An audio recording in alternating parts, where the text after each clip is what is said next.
Welcome back to the Global Goals Studio. June Sarpong, you are the first Director of Creative Diversity at the BBC.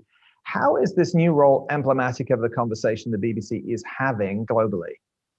Well, I think what my role and what my department is able to sort of demonstrate is one, an understanding by the organization that clearly there is a problem and there has been a problem for a while.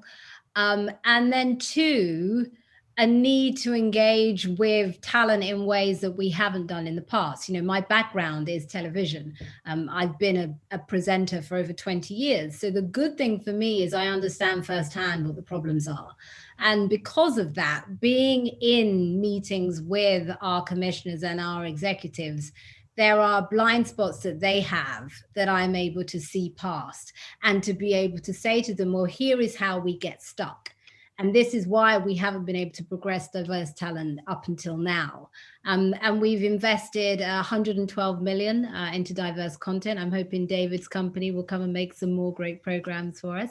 And with that, what we're doing is really ensuring that we look to bring in a whole new pipeline of diverse content makers, because it's not just about the storytelling, it's also who is the storyteller. So, yeah. Yep. Well, with that pitch for your talent, David Olusoga, from your vantage point, what's the media's role in this global conversation about racial justice? And also to the point you made earlier about how history is actually presented to the public through the media.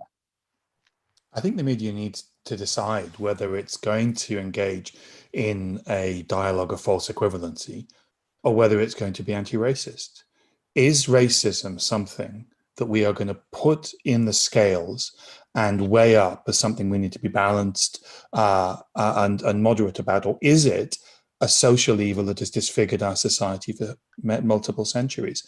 I think television needs to make a decision. And I think I think more importantly, in fact, the social media platforms need to make a decision. Is this a subject that we can debate and discuss and have viewpoints on, or is it a social evil? And I'm not sure where the positioning is going to land on that. I don't think that the journey to actually understand the history behind these ideas and how they have shaped our culture, shaped our society, shaped our own internal thinking. I don't think the leaders of media have gone on that journey yet. I think last year was a beginning.